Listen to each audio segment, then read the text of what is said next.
अब एक सवाल और है जो मेरी कौम के बच्चों को इन दिनों में परेशान कर रहा है। अक्सर इतने टेलीफोन आते, इतने मैसेज आते कि जनाब इसका जवाब क्या है। तो मैं कोशिश कर रहा हूँ हर मेंबर से ये जवाब दूं, ये जवाब जितना हो सके उतना नशर करो। अगर फदक सैयदा का हक था तो अली ने अपने दौरे हुकूमत में क्यों नहीं दिया?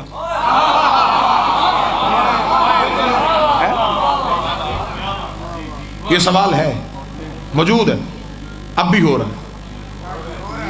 कसूर आपका नहीं, आपकी किताब तक रिसाई नहीं, मिंबर से ऐसे जवाब दिए नहीं गए।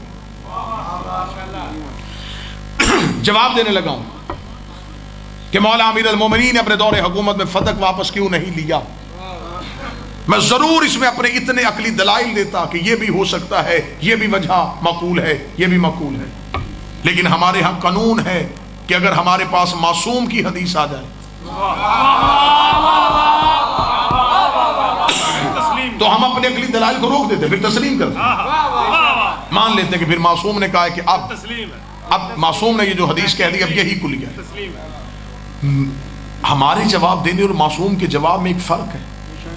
मैं जवाब दूंगा ना तो एक दूसरा सवाल पैदा हो सकता है कि ठीक है जी अगर ये नहीं तो फिर मेरा सवाल ये है कि फिर ये क्यों नहीं। मासूम के जवाब में ये मोइजा होता है कि मासूम के जवाब के बाद कोई भी सवाल पैदा नहीं होता।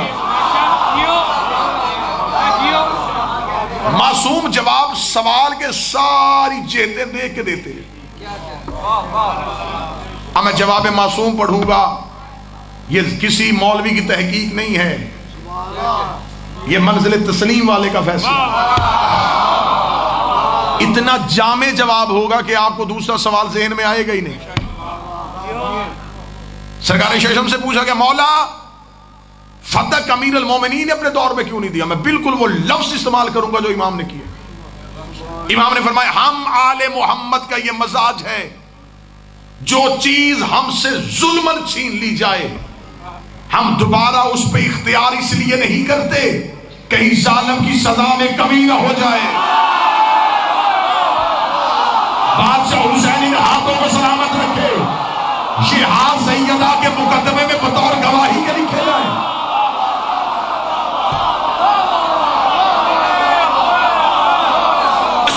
हम इसलिए उस पर दोबारा इख्तियार नहीं करते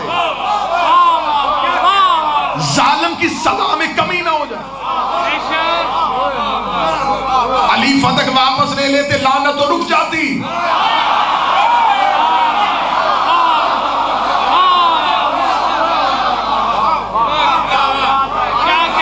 कैसा जवाब, कैसा जामे जवाब।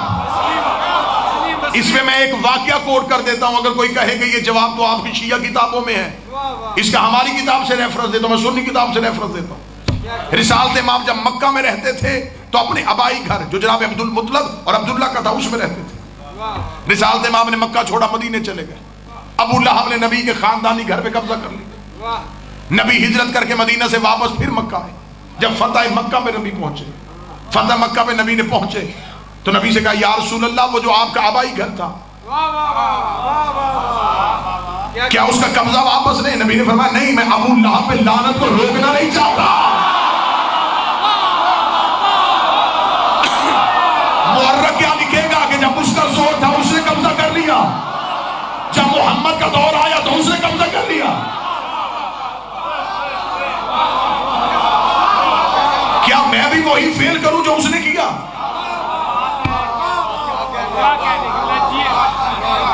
रब्त बन गया वाक्य का। अब आओ एक तीसरा रब्त दूं आपको। एक बंदे ने मेरे चौथे इमाम से पूछा फर्जंदे रसूल कत्ले हुसैन का इंतकाम किसने लेना? फरमाया हमारे आखिरी बेटे ने। उसने कहा मौला आप इमाम नहीं, आप भी तो अली के बेटे हैं, आपकी रगों में भी तो अली का लहू है। या तो अल्लाह ने बदला लेना ही ना होता, अगर बदला लेना ही इमाम ने है तो फिर अल्लाह ने ये इंतखाब आपका क्यों नहीं किया? जबकि आप तो तशद्दुद के बाद थे और आप थे भी हुसैन के बाद बेटे, आप थे भी अली, आप थे भी खलीफा बिला फज़्ल, तो फिर आपका हक बनता था कि आप करबला का बदला ले लेते।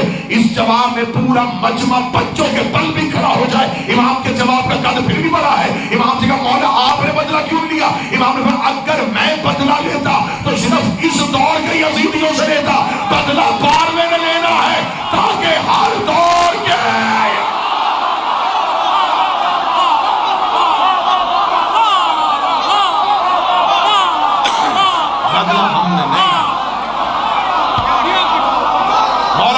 इज्जत अता फरमाए। अगर मैं इंतकाम लेता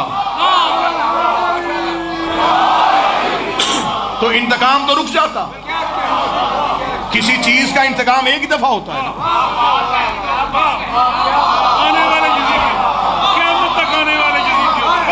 क़यामत तक के यजीदियों को पता चला।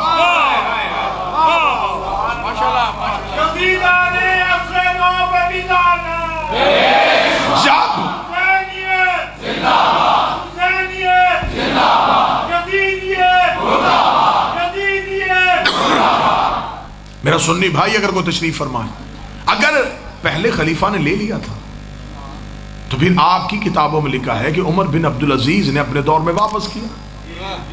वो भी खलीफा, वो भी खलीफा। जिसने लिया था वो भी खलीफा, जिसने दिया फिर दोनों में से हक पे कौन?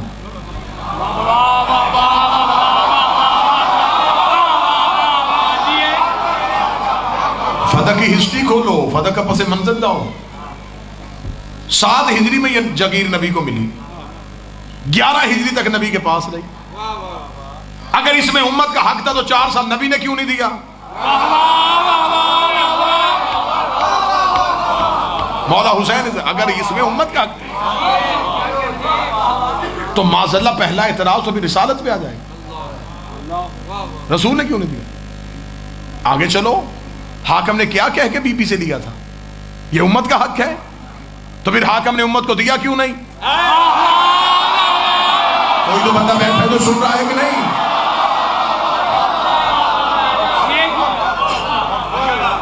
किताबों के हवाले नहीं, अकली दलाइल ही तुम्हें जख्मी कर देंगे।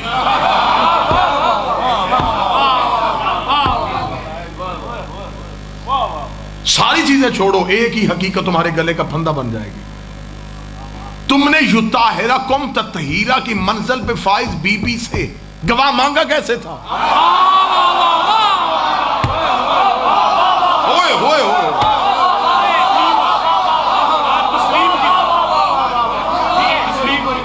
जिसे अल्लाह ने मसनदे तहारत पे फाइज किया है, उससे गवाह क्यों मांग लिया? फिर सैयदा तेरे जंग लड़ने के भी सदके तूने भी गवाहियां ऐसी दी हैं।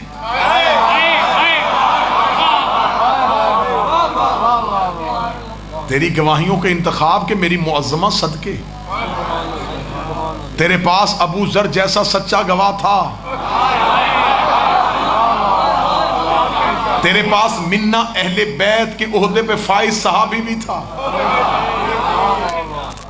लेकिन तूने इनका इंतखाब नहीं किया, तूने अली का इंतखाब किया। हुकूमत ने अली की गवाही को कबूल नहीं किया। बीबी ने कहा वापस कर दो मेरी गवाही। चल, तारीख में लिखा तो गया है ना कि तुमने अली की गवाही को नहीं माना। सुनना, बीबी ने कहा ये वो अली है जिसे मेरा बाबा कुरान कह के गया था। कोई बंदा बैठा है तो सुन रहा है।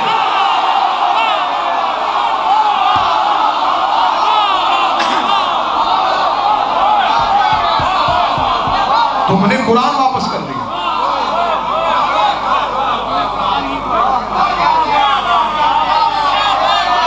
बीबी ने हसन हुसैन पेश किए। बीबी ने फरमाया मैं एतबार कुरान व नस्ब कुरान ये मुस्तफा के बेटे। चौथी गवाह बीबी की बड़ी अच्छी थी, उम्मे ऐमन। शहजादी उम्मुल फजल को नहीं लेके गई, अस्मा को नहीं लेके गई, फिजा को भी नहीं लेके गई। मेरी कौम के बच्चे ये कुल का भी ज़हन में रखना, हिकमत सैयदा क्या है। शहजादी उम्मे ऐमन को क्यों लेके गई? इसलिए कि उम्मे ऐमन बीबी की कनीज नहीं, ये रसूल अल्लाह की कनीज भी नहीं, ये है हजरत अब्दुल्ला की कनीज। हजरत अब्दुल्ला दे के गए थे रसूल को, रसूल दे के गए ज़हरा को, बीबी घर से तैयारी